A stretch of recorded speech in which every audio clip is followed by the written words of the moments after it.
Well, hello everyone. My name is Sue Elson and welcome to LinkedIn for journalists and media professionals. This is a really important topic, I think, because there's a lot of journalists who I tend to find on Twitter, but not necessarily on LinkedIn, or not necessarily using LinkedIn to the best of their advantage. So I hope today to share lots of tips that will be helpful to you. And I'm more than happy to answer questions. I'll mention that several times. So feel free to pop those in the chat. I will, thanks to Zoom's new requirements, need to admit people in from the waiting room because they've increased the security measures. So if I appear distracted at any point, it's only because I'm just admitting more people in. So again, thank you for joining us and welcome to LinkedIn for journalists and media professionals.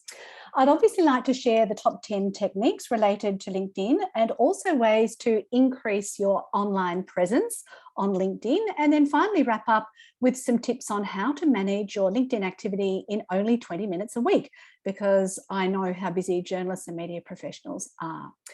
As I mentioned in all the promotional materials, there is a special gift. So if any of you would like to download a free copy of my first 4 books, you can do that at researchgate.net. My favorite one is Gigsters, because it really shows you how to attract aligned gigs using technology. That's my definition of what a gigster is. But of course, my first book is also familiar to me because it's all about LinkedIn. A second one about attracting the right career business is very story driven, and marketing your business hyperlocally is case study driven. If you would like to reward me for my efforts, you can actually purchase them at 120ways.com. Also, I've mentioned in the email that I sent out to everybody that I'd encourage you to follow or subscribe to me online, because I know that for a lot of people who attend events, they don't always manage to keep in touch and see what else is around. I like to make sure, because I'm an educator and practitioner, that everything I share is useful. So feel free to follow me on social media as well. And as a general rule, I only post once a week. So you won't be getting messages 6 times a day via my socials, that's for sure. Some of you may already know that I'm a member of the Melbourne Press Club. I have been since 2008. Special hello to Eileen, who's with us today. But I'm also a member of a number of other professional associations. Up until the end of last year, I was also a member of the Australian Human Resources Institute. My first website went online in 2001, newcomersnetwork.com, Camberwell Network in 2012, and 120 Ways Publishing in 2015. And my actual own website, sueelson.com, went online in 2012. And you'll hear me mention a number of times today that I really encourage you to have your own website. If you'd like to mention which country you're calling in from in the chat, that would be great too. I know I have a lot of international guests who've registered, but I also know that it's strange hours of the day or night in those foreign locations. So a lot of people will probably be just listening to the recording. So shout out to those who are listening to the recording. I would like to acknowledge the traditional owners of the lands on which we're meeting. For me, that's the Wurundjeri Nation, the Kulin Nation, the Wurundjeri people, and all the people on all the other background lands that they've come from. The slides and a link to the video recording will be available later today for anybody who's registered via Eventbrite, LinkedIn or Zoom. And you can leave your video camera off for the duration of the presentation.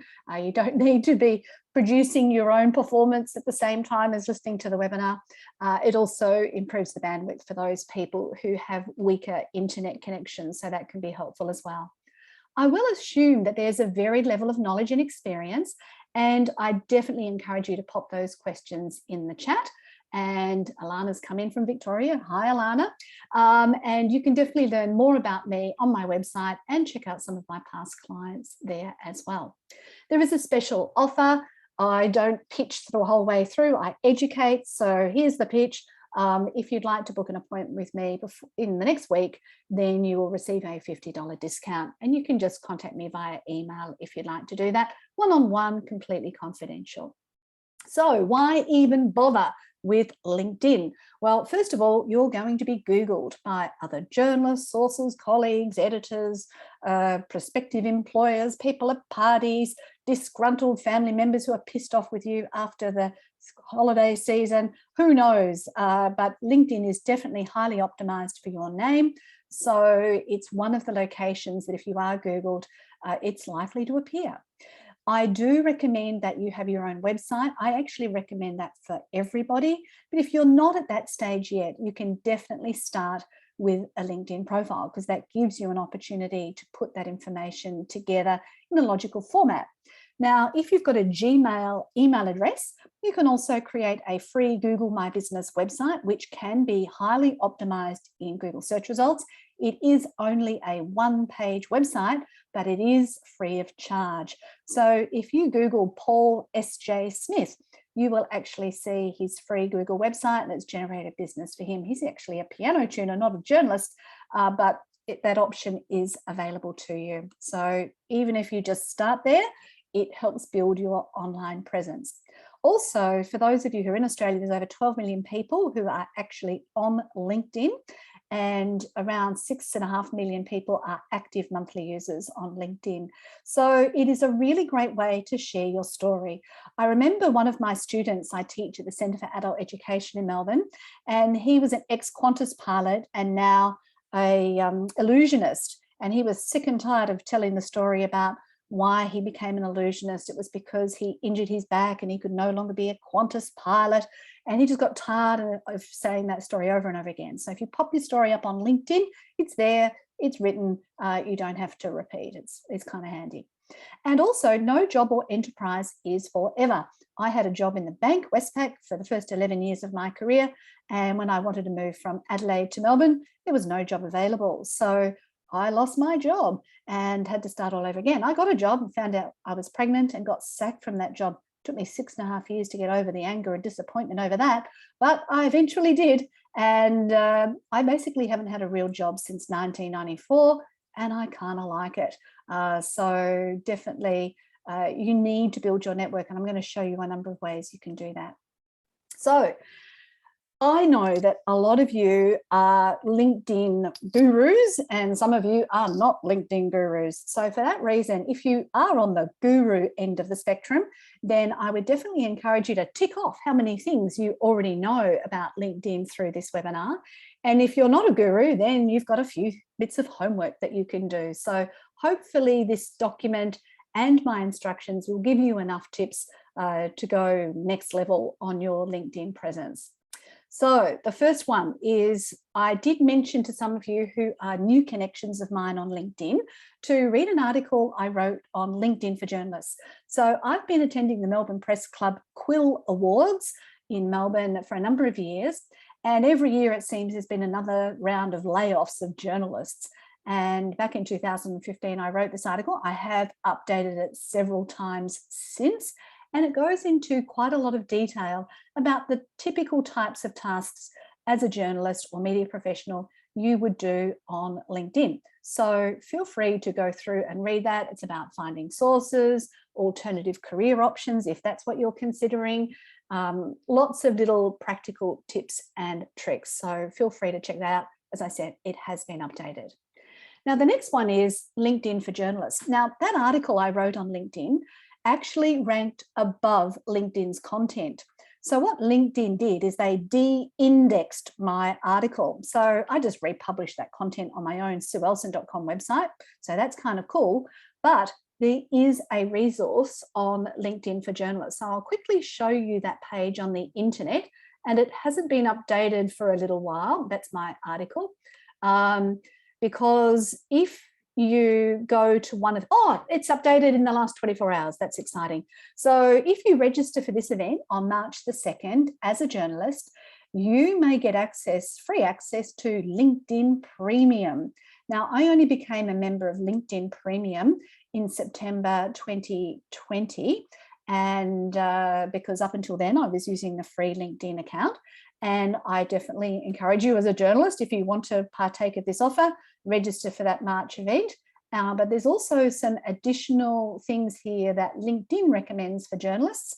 So you can go through and download those resources and check out whatever else might be available to you. So everything I'm going to suggest today is available on the free LinkedIn account. But if you would like to go next level and you'd like it paid for you, then you can approach LinkedIn over that opportunity there as well. So that's LinkedIn for Journalists. Now, the next one is a Google Advanced Search. So if you are on the free LinkedIn account, then you will only have a certain number of searches that you can complete before LinkedIn says you're doing a commercial number of searches, even if it is related to the work that you do. So your other alternative is to do a Google Advanced search. So I'll quickly show you this as well. We will be swapping screens quite frequently. So for those of you who don't know, and I know some of you people on the call do know about Google Advanced Search, but I don't know, let's say we were looking for, and I don't know, what could we look for? A journalist and in Melbourne. Let's see who's optimized their LinkedIn profile. And we want to check out the website linkedin.com for any of those people. So I've just put in linkedin.com before, as they say in the cooking shows, prepared this earlier, and I can just click an advanced search. And Simon Love appears to have an optimized LinkedIn profile because he's the one who's first appeared. But here we can go through and see the people who are ranking for that in Google Advanced Search. So that's kind of cool. Greetings from California. Thank you, Carla. It's really great to have you with us. Okay, so that's the Google Advanced Search. And that's my third tip. So my fourth tip is to customize your URL. Now, I've been on LinkedIn since the 21st of December 2003, so I'm member number 77832. There's now about 800 million members worldwide on LinkedIn.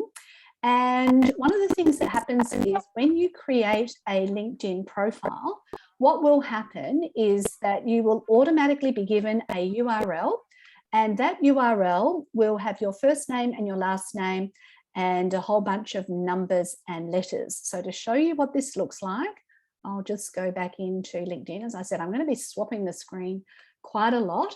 And if you visit your own LinkedIn profile, you'll see what your URL is at the top of the screen. So if you haven't changed it to just your name, then you need to do that.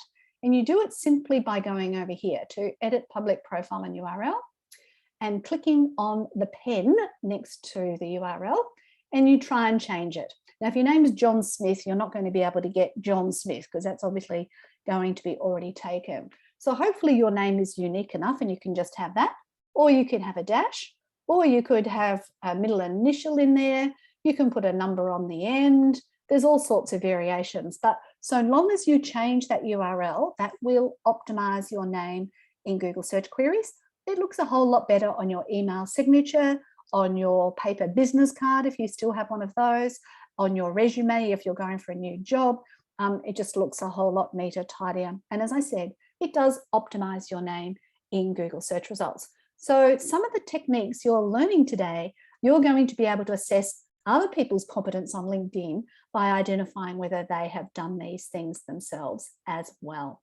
So just keep that in mind also. Now, oops, I think we've just skipped a slide there. The other thing is in the contact information section.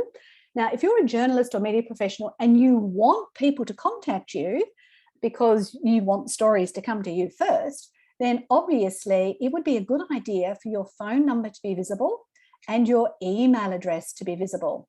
And obviously, if you're working in a professional capacity, it would be better if that email address is your professional email address.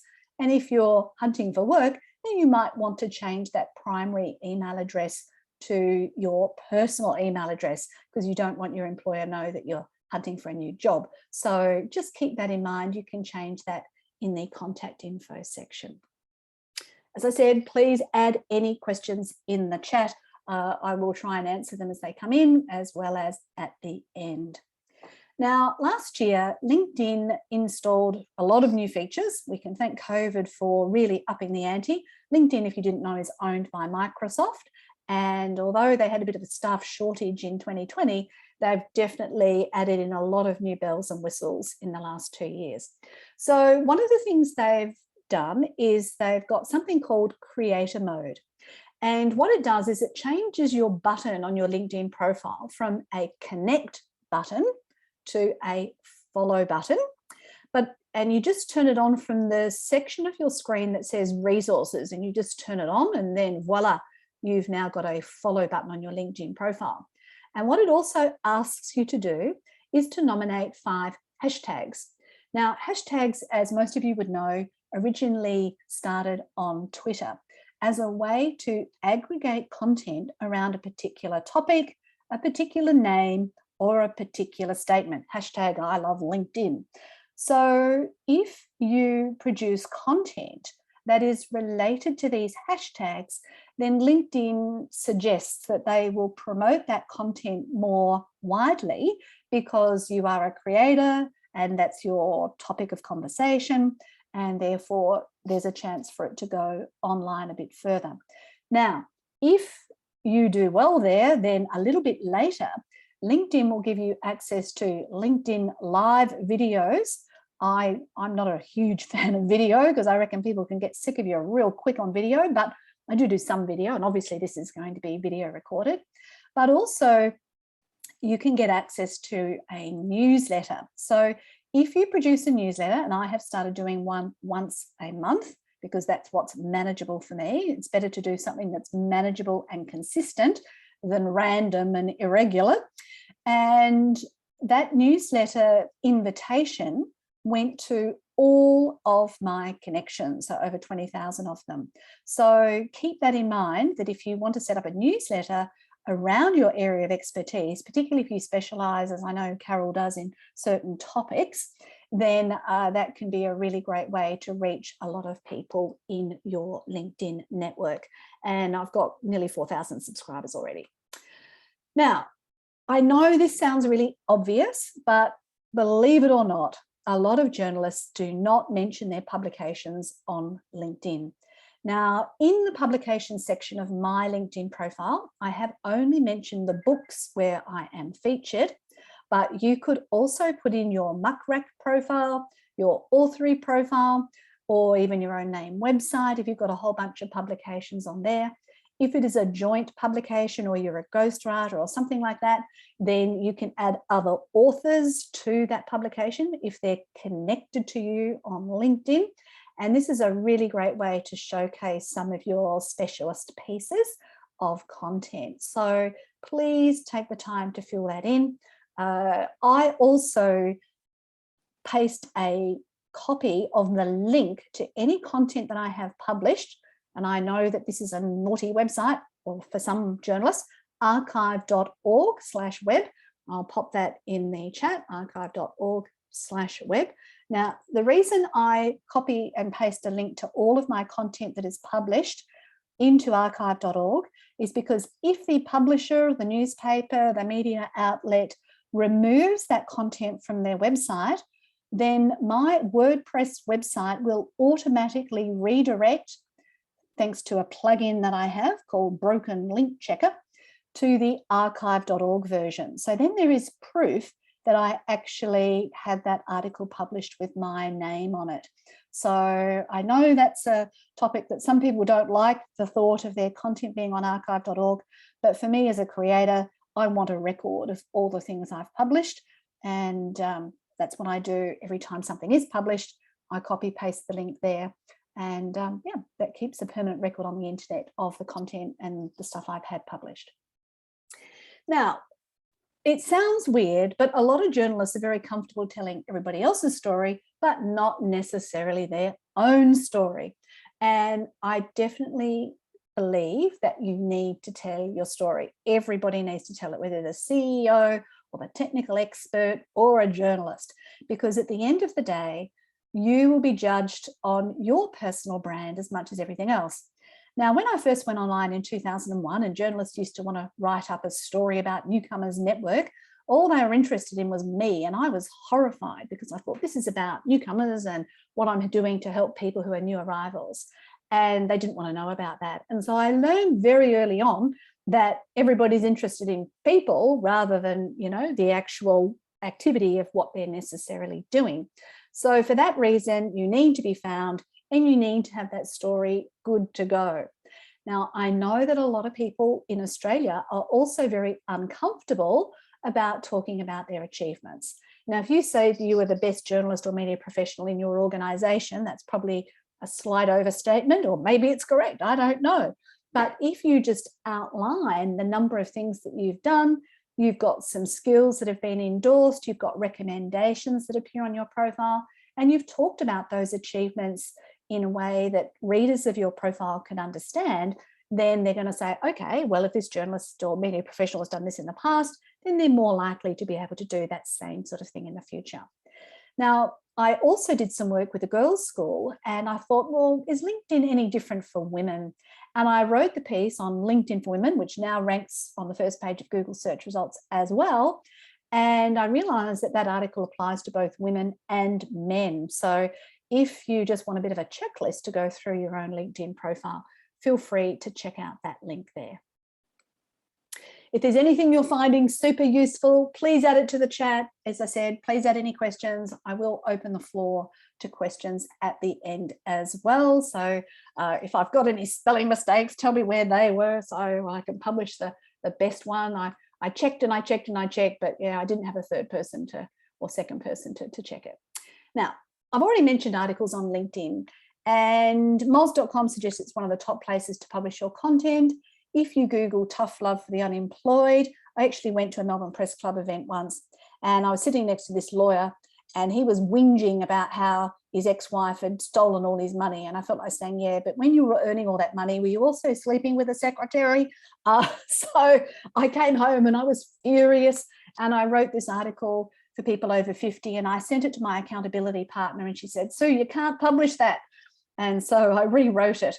And then once I'd written one for people over 50, obviously people asked me, well, what about for people under 30? And then I obviously wrote one for people 30 to 50.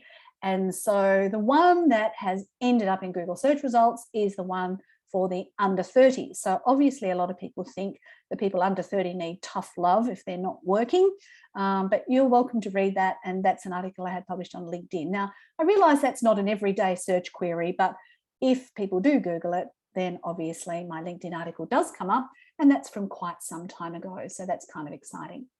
Now, I did do some research to see if there's any more up-to-date information, because that Moz article seems to have disappeared. And Search Engine Journal suggests that LinkedIn is the number 3 spot to publish content. I also have a profile on Medium, and I've earned, I think, 3 cents from my content that I've published there, because I haven't written very much on Medium. So if you want to publish there, go for it, because at least you might be paid. But again, you need to abide by copyright rules. I obviously provide content to journalists, and if they publish it, I do not reproduce it. It's all exclusive content, but I do link to it and I do share it on my socials, so that gives the content a bit more of a whirl. So keep that in mind. If you want me to contribute to something, I'm more than happy to be quoted or to provide some content for you. Google does not like duplicate content. So if you do write a piece on your own steam and then you decide to shop it around to multiple other locations, Google will only index the first version that is being published. If you want additional versions to be published, they will need to be between 30 and 40% different.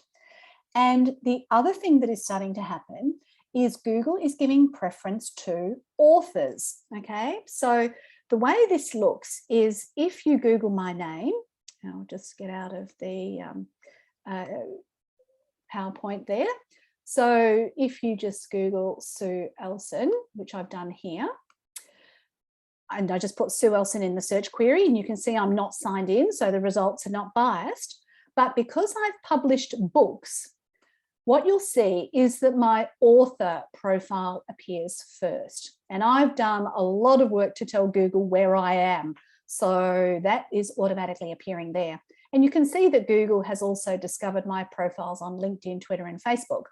Now here is my Google My Business profile, and you can see here I've got reviews. So if you're not an author yet, you can still have this Google My Business profile, and that will appear at the top of all searches on either mobile or desktop. So that was what was appearing first, but last year, Google upped the ante and put the author profile on. So what I've actually done on the bottom of my website is I've added a plugin that puts a footer on every page of my website that says by Sue Elson, and it links to my Gravatar profile. So what I'm hoping is that Google will index all of the content on my website as being produced by me, as well as anything I have published elsewhere. So there's some tips there. Now, Carol's just mentioned content that you write directly for LinkedIn is owned by LinkedIn or Microsoft. Best to write your own blog and then put the link on LinkedIn so you keep the ownership of the article. Okay, so I understand exactly where you're coming from, Carol, but there's always a dilemma when you write content. Do you want your content to be read, or do you want it to be published and recognized under your own name? Now, I'm of the school that so long as my content is being read and is useful to people, I'm a happy little rabbit. But not everybody is like that. They want it to be published and identified. So again, think about what your purpose is and you can decide. But I found that publishing content on LinkedIn has got me Google search results, whereas publishing it on my own website hasn't always. So, you know, now I do a mix of both. Don't give your words of wisdom to LinkedIn, as you can get paid to write for a publication. Easy. Oh, well, Carol, tell me who pay me for my content. I know Medium does, but it's low. As I own Microsoft shares, so I'm a LinkedIn owner. Okay, well, there's some interesting debate going on there. So, yep, look, you've got to make the choice as to where you publish, but just remember that Google indexes the first version. I spoke to some search engine optimization specialists, and they did suggest that because LinkedIn is social media, you can publish your content on 2 locations, because LinkedIn is classified as social media and not content as, I don't know, it's a rabbit hole. Speak to a lawyer if you want proper advice on that. Because I'm not the expert on copyright, but definitely, you know, try and make sure that Google knows where all your content is. Now, the next thing is, when you do publish on LinkedIn, this is a little snippet from your screen on your news feed. So this is your own profile. So when you go to LinkedIn, it says you can add a photo, a video, a job, or write an article. So that's where that write an article feature is. Now, if you click in the start a post box, then what happens is you get this screen and it says create a post. What do you want to talk about? Add a hashtag. And it gives you these choices of, do you want to add a picture, a video, a document?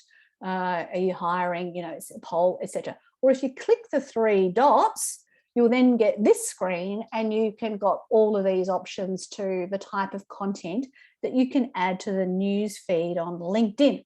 Now, one of the types of content that is performing particularly well at the moment is if you add a document. So this PowerPoint presentation, I will save it as a PDF in PowerPoint. I don't need any extra technology to be able to do that. I just choose save as PDF. Then when I add that as a document to LinkedIn, it will appear as a little slideshow. And because it's a slideshow and it's all my slides and people can check them all out at once, then there's a higher dwell time. People stay on that content longer. And that tells the internet that this was good content, so it's more likely to go viral. So I find that a lot of people don't even want to watch a 30-second video anymore, but they can click through 10 slides in sort of 5 seconds. So that's a favorite little piece of content that I like adding at the moment, and which is something that I'll be doing later today when I share these slides. Now, whenever I run LinkedIn workshops for either individuals or groups, I invite people to record their statistics. Now, if you don't know where these statistics are, you can simply click on each of those links and it will write those. You can write the numbers down on your little notebook or email to yourself or whatever, a spreadsheet, and you can compare them. So write them down today, and then if you do all of my suggestions, see what they're like in 3 months' time and see if they have improved. So you can keep an eye on your connections, your followers, how many people you're following, profile views per 90 days. I've also mentioned the number I recommend that you should try and achieve. So 100 or more views per 90 days, 50 or more appearances in search results, have an all-star profile, have your top 3 skills with at least 20 votes, etc., etc. So keep an eye on those as well. So how can you increase your online reach? I've already mentioned a couple of ideas, but here's some more. Obviously, what needs to happen is social media, all the social media are megalomaniacs. They want people on there for longer, doing more things. So if you think about that, they don't want you to just say what you think. They want you to be listening and engaging with what other people are saying as well. So for that reason, I would like to encourage you to be what I call a personal encourager. Now, some of you may have so many fans and people who love your work that you don't need to encourage anybody else because everybody's ready to listen to you around your niche. But for somebody like me, who's also a practitioner, it's important that I engage with other people's stuff as well. And sometimes you can be just as popular and get just as much work and opportunity if you engage with others as if you produce your own content. So don't underestimate the value of doing that. Now, if you are @mentioned and somebody has specifically said, you were featured in an article and they've @mentioned you, it is polite to at least like it, but even better if you comment. So keep that in mind, and also remember to support your employer. Now, at the end of the day, there's a lot of people who use LinkedIn on a mobile device, their phone or their tablet. So for that reason, it is important to make sure there is plenty of white space. So you need to have short sentences. 2-word sentences are great. Short paragraphs with a line between each. In fact, I more or less say a sentence equals a paragraph in social media. Consider adding bullet points to summarize information so people can scroll, because if you speed read, you can actually capture 3 to 5 words in one eye movement, which is much quicker than reading a narrative. Please get to the point, because people get tired of waffle and our attention span is definitely decreasing. And also keep in mind that there is still a place for interesting narrative. Whoops, sorry about that. I just scrolled past. And having images is good. Now, this is me from the 1980s. Whoops, sorry again, that mouse has just gone crazy. When I was at Westpac, and that's a picture of me pretending to be using a calculator that's not even turned on, because this photographer obviously went for the shot rather than the practicality here. But it tells a story, and it got 2,700 views in just about a week. And there's not many people on LinkedIn at the moment, because this was only 6 days ago I published this. But you can see that I've started off my post with capital letters. Now, I know that's considered shouting in the online world, but it's also a way for people to quickly look at this post to determine whether they want to read it or not. So I start off my post with a topic, and then, well, folks, it's that time of the year when you might start thinking about what you want to do in the future. Here is a picture of me from the 1980s, and then see more. So I've sort of captured their imagination. Hopefully they will click on it. If they do, they'll get the link to the article about how to choose your next job or career. And I've got comments, and all of those comments I have responded to. So, keep that in mind. If you are sharing content, it's polite to respond to all comments, not to all likes. Thanks for liking my post will make you look a little bit desperate, and I'm sure none of you are doing that. John's mentioned, are you familiar with Substack and how could it work with LinkedIn or not? Not familiar with it, John, but I will look into that. Please email me, and we can definitely have a chat about that later.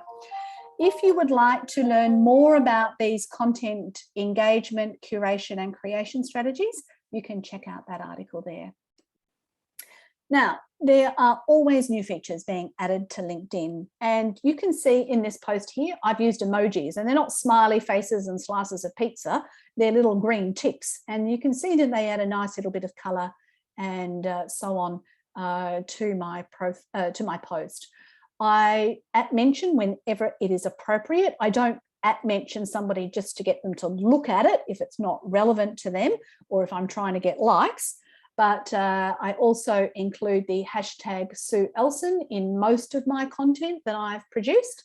And if you are adding video, what I suggest that you do is add your video to your YouTube channel, wait, edit the subtitles, and then download the subtitles. It's called an SRT file, because when you upload the video into LinkedIn, Twitter, whatever, you can add that SRT file, and then people can watch your video with the sound off because they'll see all of those captions there. So definitely worth considering doing that before you add video content, particularly if it's important video content.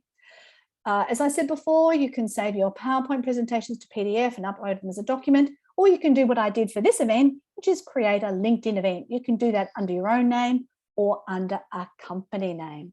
Carol's mentioned that running a LinkedIn group is tough. Yes, I would agree, and I don't recommend it. Some people join, they don't contribute, so why not they join? Look, to be honest with you, Carol, the best place for groups is actually Facebook. They're much better organised for running as a group, so keep that in mind. I don't recommend LinkedIn groups as a strategy because a lot of people only look on LinkedIn when they actually need something. It's not something they wake up every day and say, oh, I must check my LinkedIn today. That's why I'm going to be talking about what you can do in 20 minutes very shortly. Now, it is important from now on, don't worry about the past, from now on, to invite everyone you meet to connect with you on LinkedIn. Now, if you have the mobile phone app, and I realize some of you are seeing people and some of you are not seeing people, when you go into the LinkedIn app, there used to be little dots in the search box, and those dots have disappeared. But now, and I'll just stop sharing my screen so that I can show you this live, is start my video, is in the search box up the top there. If you press in there, you will then get these little dots that will appear. And what you can do is you can see that your QR code will appear. So when that QR code appears, somebody else can scan, and when they appear on your screen, it will either say connect or follow. And I don't want you to press either connect or follow. I want you to press the three dots and choose more, and then personalize your invitation. Nice to meet you at the seminar today or at the board meeting, whatever it is. And then that way, when they receive that invitation request in real life, they will be able to remember, oh yeah, that's the person I met at such and such. So from now on, every person you meet, I invite you to connect with them on LinkedIn. Much easier than keeping business cards. I started clearing out my office. This is just one box of business cards I have. It is crazy. I don't recommend you having millions of business cards. Just connect with people online, a whole lot easier to do. So I'll just go back to sharing my screen and we'll go back to the slides. And thank you for those questions. Please keep them coming in. All right, the next thing is to consider updating your profile every year. Now, like all the social media platforms, they do add in new features. And so it's important that you click every option and check off all of those things. If you are a member of the Melbourne Press Club, for instance, put it in your licenses and certification section, as well as in your organisation section. You can actually add it to 2 sections of your LinkedIn profile. And if you are not sure how to do any of these things, please stalk me as often as you like on LinkedIn, and you will see how I have completed it there. If you've done some sort of voluntary position, but it's really highly related to your career, you don't have to only mention in voluntary, you could also mention it in professional. So I was a member of the Australian Human Resources Institute Victorian Council for a number of years. And when I was in that role, I listed it in my professional experience as well as in my voluntary experience. But now that I'm no longer in that position, I just have it in my voluntary experience. So keep these things in mind. You can also download a copy of your data. Now, if you do, you can request it in the settings, just called getting a copy of your data, and you get a full archive, you get an email, click on the link, download the files. One of those files is something called inferences. And I was very excited to read my inferences that LinkedIn had made about me, because I've highlighted it in red here. They know that I'm female, and they've also believed that I was born in 1975. Now that's kind of cool because I was actually born in 1965. So my activity on LinkedIn appears to be of someone much younger. So if for no other reason to get a copy of your data, you can work out how old LinkedIn thinks you are, which is kind of interesting, and a few other details there as well. So, and there's all these analytics that are just available on your screen. Also, what you can do is you, as an employee, you need to make sure that for every job you have or every gig you have, you list it as part of your experience.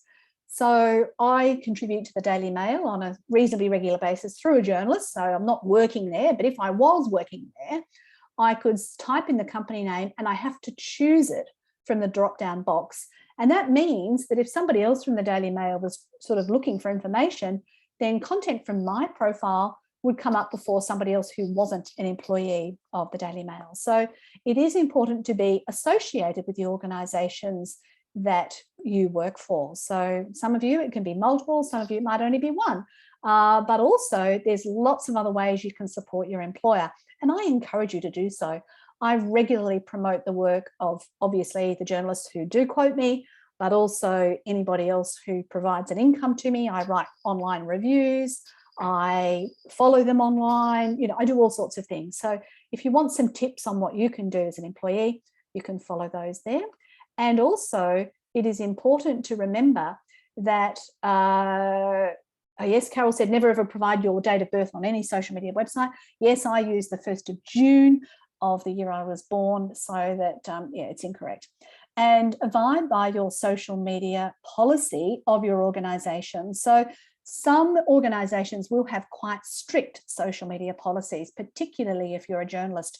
And I know that you might think, well, I've got that disclaimer, opinions are my own, but that may not be enough. So please check your social media policy and find out if they have any recommendations as to what you are recommended to do on LinkedIn. Is there any monetization program in LinkedIn you would like to share? Sorry, Joydeep. I believe that LinkedIn is an attraction tool to attract the right gigs for the individual. So it depends entirely on what it is that you do. So the way you prepare your content, the way you behave on LinkedIn, all the things you engage with, that will determine how you monetize it. So in theory, it's going to be different for everybody. And what I like to do is make sure that I attract the right people and I detract the wrong people. So anybody who wants to come to me and get personalized advice for free, I can't help. But if you want some free information, there's plenty of that there. So yeah, it's up to you as to how you monetize it. And by showcasing the work I've done and the things that I do, then that can also attract a higher fee for the services I provide. Keep a record of all posts and articles. Now, when you publish content, there is a little 3 dots next to the post, and you can copy the link to that post and you can add them to a spreadsheet. And that way, if you ever want to say to yourself, oh, what did I write about Are You OK Day last year? You can just go back to your spreadsheet, click on the link, see what you wrote and reuse it. Because basically once it's in the newsfeed, it kind of disappears and it's very hard to find again. So if you are going to be risk averse, I would actually suggest a date, title, content, link in a spreadsheet, and that way you can reuse things over and over again. I use it when I'm showcasing some of my best performing articles. Also, if you are a specialist in a particular area, so say you specialize in outer space journalism, right? The dimension beyond the Earth. And there's some people who talk about outer space all the time. There's some companies that are always in the outer space field. What you can do is you can bookmark those individual LinkedIn profiles or company pages in your browser and then just check them out. Saves you scrolling through a news feed that has a picture of a dog in it for some unknown reason. So definitely encourage you to support those that you love by bookmarking those special people and perhaps allocating some time to check out what they've published recently. Polywork is a new website to share highlights, projects, accomplishments, personal milestones, everything else you do all in one place. More than one job title. LinkedIn is more traditional. Thanks, Carla. That's an interesting idea. I like to encourage people to showcase their work on their own website first, because that way you can put it in any format you like. Now, if Polywork leads to gigs in your area of specialty, then I would say absolutely go for it. I, as a general rule, tend to only adopt a particular technology when it's got a few legs on it, and I believe it's going to be around for the long term, and it has a number of integrations, because I find that for a lot of people, they don't want to create an additional profile online. But I've not heard of Polywork, so thank you. That's a great piece of news. How to share personal contents without being copied and that is politically correct? Like I did this, I did that, may seem like self-promotion. Yes, it's called humble bragging, Anil, when you do that. And I think it's important to focus on the story. So why are you wanting to share that content and how is it useful to readers? So think about it from the perspective of the person reading the content. So let's say, for instance, I was added to the Australian Human Resources Institute Hall of Fame for my services to human resources. And my next webinar is going to be on human resources. So yes, I can share that. But if I'm sharing that piece of news, I would be more inclined to acknowledge all of the people who are in the Hall of Fame and say it's worth checking out what these people have contributed to the HR profession. And I feel very, grateful and humbled to be included in the Hall of Fame. So there's a way of putting this information in that still gives people sort of extra expertise. So for instance, in the area of human resources, you can specialize in different things. So you might specialize in recruitment and selection, or diversity and inclusion, or recruitment and retention. So yeah, there's all sorts of different areas. So again, see if you can always add value with any content that you share. Great questions, keep them coming. So at the end of the day, how does social media work? Well, I also teach for the Social Media College, and so I talk about other social media platforms there. But one of the things you must do is abide by the user agreement, which means that you cannot log into somebody else's LinkedIn account and use it on their behalf. You cannot get somebody else to do it for you. You can systemize things, but you can't automate things. So you can't use tech that automatically finds all these people and exploits the system. So there is a section 8 in the user agreement that's very quick and easy to read, which is the do's and don'ts. So you might like to check that out. But at the end of the day, I recommend log in 20 minutes a week and post once a week, and you kind of got it done. It's all good. So here are my steps for 20 minutes a week in. Log in, engage with the newsfeed, take about 8 minutes to do that. Look at any notification you've got and decide whether you're going to respond to any of those. Look at who you're connected to, any event invitations. Visit and engage with those bookmarked profiles that were relevant to what you're trying to achieve. Edit or update your own profile or settings. Post something in the newsfeed that you've either found from somewhere else and you want to share, or that you think you've created yourself and is worthwhile sharing. And then look at your stats and decide what you might do next week. If you would like some additional tips and tricks, you can subscribe to my LinkedIn newsletter. And as I said before, I'm really interested to know what's been most helpful to you from today. Please feel free to pop that in the chat. Now, I do have a couple of other bonus tips here. So for maintenance, I do recommend that you keep records of what you've got on your LinkedIn profile. So you can save your profile to PDF from the More button on your LinkedIn profile. Request a copy of your data and save it. Check out all your back-end settings. If you are a naughty person on LinkedIn, they can delete your LinkedIn profile without warning. So if you don't have a copy of your data and all those LinkedIn connections, you can lose it. Double check any of your strategies. Think about, who did I forget to connect with that I spoke to this week or in the last couple of months, who I've emailed, make sure I connect, and can consider completing some additional professional development related to either LinkedIn or any of your other online content strategies. So where to from here? Well, you can look at the other LinkedIn Insight online webinars that I've run. The first one was for business coaches and career specialists. I've done one for board directors, senior leaders, managers. I don't know, there's a whole bunch of them there. The next one is for human resources professionals. And then I'm also doing a whole bunch of other presentations in 2022 that you may also be interested in. Don't forget, you can download my first 4 books free of charge, and get ready with your questions, because I will be turning off the screen and allowing you to ask them live if you would like to do that.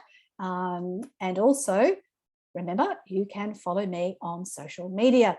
So I'm on LinkedIn, Facebook, Twitter, Instagram, YouTube, and then my LinkedIn newsletter goes out via LinkedIn, and I also email it. So if you prefer to have email, you can subscribe via email rather than just via a notification on LinkedIn. And if there was, there's a special offer again. So if you book some time with me before next Wednesday, then you can receive a $50 discount. You can just email me or email me any questions if you've got some you don't want to ask publicly. And also, if you would like to say thank you, it's always so nice when people say thank you, is to write a review. And if you scan that code, it will bring up the Google review link, which is that link here, g.page, Sue Elson author, and that will enable you to say where you met me via the seminar, what you found helpful, and what you would like in the future. So Liam said, thank you, Sue, fantastic to see you again. Found it really helpful. Thank you, Liam, nice to see you. John, nice presentation. Thank you, Carla, thank you. Warm greetings again from California. Yes, it's warm here too in Melbourne, despite all the COVID running around. And yeah, so that ends the formal slides. Now, I'm quite happy to go into LinkedIn and show you anything specific that you would like to see. Oops, we've got little messages popping up because this is all live. And yep, so that's just my LinkedIn profile. In fact, I'll stop the share, and that way I can see if you would like to unmute or raise your hand using the little reactions button, then I will happily answer your questions. And if you would like it to be anonymous, you can just change it in the chat to only me, and I won't announce your name. And as I said, if you don't want to ask publicly, you're most welcome to contact me directly afterwards. Thank you much, Sue, for the insightful session. Please share the slides. I definitely will, Joydeep. Thank you. John, you have a question. Fire away. Yeah, I was just going to ask you, I saw in your website you talk about supporting enterprises in their use of LinkedIn. It seems to me to be a really great business-to-business development channel. It is. And I'm just curious to hear your thoughts about use it for corporate use as opposed to just personal profile. Absolutely. Have you got a particular corporate business type in mind that you would like me to reference? Well, I've got a consulting company, so I'm interested in, and I guess you do as well, in effect. Yeah, absolutely. Okay, so first of all, you need to have a company profile, and the goal is to have at least 300 followers. So once you have a company profile on LinkedIn, you can invite your connections to follow you. So I will show you. Do you know how to do that, or would you like me to show you? Yeah, no, certainly interested to see, yeah. Right, so here's my company profile, so the company profiles I manage, and I've actually created a company profile called Sue Elson. Now, if your consulting firm is called, John Consulting, then you can call it John Consulting, no problem. Yeah, so that's fine. But here's my company profile, and some LinkedIn trainers will say, why would you create a company profile in your own name? Well, you can see here I've got 448 followers. And the reason I love a company profile is all of my content that I've published is all in the one spot. So it doesn't get lost in the news feed. So if we look at this as a member, so this is what you would see when you look at LinkedIn, is you would see about me, my posts, any jobs, people insights. You can see all the events. So you can see here that this event's happening now. Here's an upcoming event. Here's all the past events I've run. You can see any videos that I've uploaded all together. And this gives people who are doing a little bit of due diligence about you the opportunity to see your enterprise in its own right. Now, what you can also do from the admin menu, so we'll go back to the admin. So at the moment, as a consultant, most people know you, John, as an individual. So what you can do then is you can start inviting your connections. So what was your last name again, John? O'Neill. O'Neill. With an apostrophe, yeah. There you go. Yeah. So I can just invite you to follow, and you can see here I've got 94 credits, or 100 credits a month, and yeah, I'm good to go. So that's nice and easy to do. Normally I've just got the Zoom button there, invite one. So obviously when you meet people, you can connect with them personally, then you can invite them to follow your company page. And then you can share company content that's relevant, and again, only once a week. And you might say, well, I get 2 views on my company profile and 25 views on my personal, 2,500, I don't know, whatever number it is. You can say, what's the point of me doing it on my company profile? And I would say the point is, if somebody's checking you out and they look at your company profile, nothing's been posted there for 6 months, they think you must be on siesta. So not a good look. So be consistent, pop things in, add videos, consider putting events in, and the company profile can be very valuable for you. So also what you'll find is if you Google your business name, so if you Google 120 Ways Publishing, now this will be a test, won't it? In theory, my LinkedIn company profile, that's my website, Facebook, Insta, Pinterest, my LinkedIn company profile should pop up if people clicked on it. But obviously if they haven't clicked on it, there's my LinkedIn profile. Yeah, no, it's not coming up. But if it was more active, I don't do a lot on that one. It would come up in those search results as well. Does that help? Yeah, thank you. Yeah, excellent. So we'll stop the share. Now, sorry, there was some other hands up and they've disappeared again. So if you'd like to re-raise your hand if you've got a question, or unmute and I'll call you out. It's either that or I've covered everything and you don't need to know anything else. I'll just check the chat. And don't be afraid if you think it's a silly question, because there's a lot of people who may have exactly the same question, but we're too scared to ask. So feel free to throw it in. Thank you, Caroline. Great session. All right. Well, if there's no other questions, I may wrap up there. Thank you for joining me. Pleasure to have you. Not very often you can get through that much amount of information in 56 minutes. So hopefully you can use those slides as well. Is there another way to upload audio files on LinkedIn other than Dropbox? Okay, Sina, great question. So you may have heard of Clubhouse, which is an audio only app. LinkedIn is bringing an audio version to LinkedIn, I believe sometime this year. Some individuals will be getting access sooner than others. The problem with audio files is they're quite often large files. So all of the platforms only have a certain amount of storage. So if something is really, really large, obviously you can't upload that file. Now, what you can do with an audio file is you can actually add it to YouTube as well, and you can put sort of a screenshot on there. And I would actually recommend that you consider doing that. And the reason I do is Google owns YouTube. So then your audio could appear in search results just as much as your video. And that could be helpful. You could even have a little playlist, which is all of your audio files, if audio is the way you like to share content. Now, if it is an audio file that you only want one person to see, then you can make your video private on YouTube or unlisted, so that only the people who have the link can actually see that, or put in the password or got a certain email address, whatever.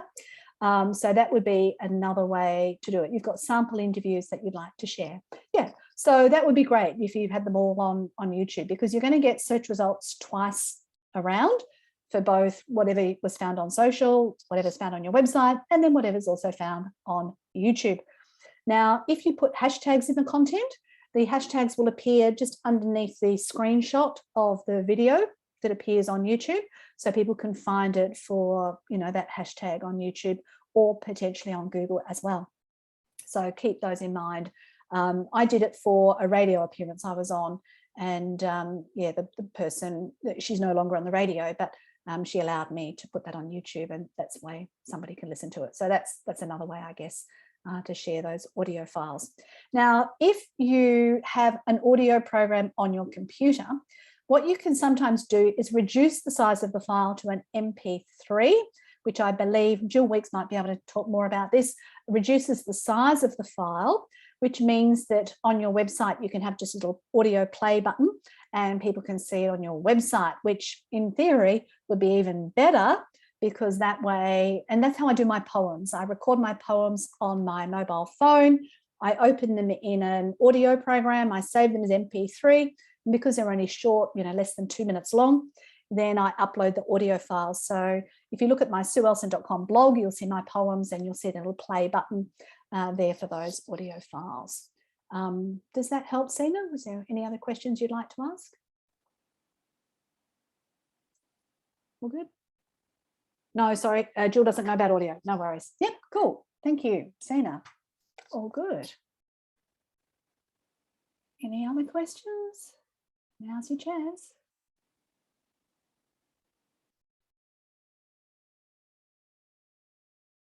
All right.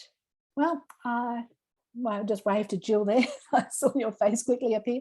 I might leave it there. So thank you for joining us. Yep. I was just going to make a comment as I've described myself as a reformed journalist because I'm not actually practicing so much these days. Right. But the one thing that I found really useful to get it in journalists' minds about how powerful a platform is, it's like having a contact book that updates itself. It is. It's a way of thinking about it, so it's, and I kind of had expected that Microsoft might try and combine CRM with LinkedIn. I don't know whether that was just like too complicated, but, they've got obviously dynamic CRM, and you sort of feel that if you could have a database that you could engage with in that traditional way, as well as a LinkedIn platform, that could be pretty powerful. But I don't know whether you know what's happening in that regard. Yeah, look, that's something I predicted in my book in 2016, and I'm still waiting for them to do it. And I believe the reason they won't is because they're scared of their intellectual property being hijacked and pinched by somebody else. So the API key only has a certain level of functionality. So I think that Microsoft decided they want to be the world's biggest cloud network as well as the world's biggest personal network. But if they join the two together, then they risk losing that individual database. So I presume that's the reason why, but I absolutely agree. And the reason a contact book is so important, my dad worked for Ansett Airlines for 40 years, and it collapsed 3 days before his 60th birthday. So he didn't get the gold watch and the big send off and everything he was expecting. And because he worked shift work, he didn't have a life. He didn't have regular hobbies or interests or social network. And of course, it was back in 2001 or whatever it was. And of course, people's phone numbers changed, people's email addresses changed. He had no way to reach his former colleagues, and they were the only people he had anything to do with. So overnight, he's at home with my mother, and he turned into a cantankerous, grumpy old man because he didn't have a network. And this is why I emphasize how valuable a network is. And by way of story, last year, my accountant said, Sue, we need to up your taxable income before the end of the financial year. Can you ask any of your current clients to prepay you? So I approached 3 clients, and one gave me, and I didn't suggest any figure, I just said my accountant tells me I've got to increase my income before the end of the financial year. One client gave me $5,500, one client gave me $2,200, and another one gave me $750. All 3 gave me money. Now, that's the value of a network. And that's why you need to maintain these relationships and why you need to be able to reconnect with people. And, I've been in this networking space for a very long time. And as I go through those old business cards, I see a lot of people who just vanished and had to retire because they didn't have any other way of generating an income. And I plan to keep generating an income, keep being active, and keep doing the projects I love for as long as I'm physically capable. And I absolutely agree. It's a great way to maintain contact with people. Thanks. Can you update re Google page account and how many article links you can put on? I seem to only put a few links, 3 articles I've been in written. Okay, so this is something I've shared with Jill before, and it's your About Me profile on Google. So what I'm going to do now is I'm going to sign into my Google account. And so if you have a Gmail email address, you can sign into your Google account as well. And what you can do is you can basically tell Google where you are online. So what I suggest that you do is prepare a list of links. And I suggest you prepare this list in Excel because you'll never remember them all. And if Google removes this feature, then they'll disappear. So you go to aboutme.google.com. And this is basically where you tell Google, here's where I am. So here you can see I've got my wrong date of birth in there. And here's all my email addresses. And here in the About section, there's 3 sets of links. There's links, there's profile links, and then there's contributor links. So what I've done is from that spreadsheet, I've added on all these links. So I don't link to individual articles I've had published. I just link to the profile pages on those websites or one in particular. So, you know, there might have been an article that went gangbusters, and then I'll put those in. I obviously link to my books and so on. So you can add more information about you. You can add in an introduction, you can add a place, you know, there's all this stuff. But this is at the back end of Google. And so Google doesn't have to use the algorithms to find this information. This is you literally telling the Google God that this is where you are online. So if you've got a profile on a media website or a profile on a professional corporate website because you're part of a media comms team or something like that, then definitely you would want to tell Google where you are, because this is like saying, yoo-hoo, here I am. Now, the other thing you can do, as I said before, is you can create a Google My Business profile, and I've got one in my name. So if I go to business.google.com, you'll see my Sue Elson profile. And what I can do is I can add posts. So this is just like LinkedIn. I can add posts to my Google presence. So every time I get something published or I share some content of my own on social media, what I do is I add it as a post. So there's that post you saw that was on LinkedIn, and then the journalists event, you know, so I update Google through this as well. So these are the sort of the current things happening, whereas that other About Me section is sort of my profile online and where I am on a consistent basis. So hopefully that makes sense as well, Jill. Yeah. Any final questions? Okay, well, thanks again for joining us. Pleasure to have you all, and hope you enjoy the rest of your day wherever you are in the world. Thanks, and bye for now. Oh, and as I said before, don't forget, if you would like to write a Google review, if you want to bring your phone up now, you can just scan that little code there. Whoops, I'm not sure if I'm sharing my screen here. Let me make sure I'm doing that. Share screen. And I'll leave that as my end screen before we close off. There you go. That's the Google review screen to say, thanks for this information, all provided free of charge. Thanks.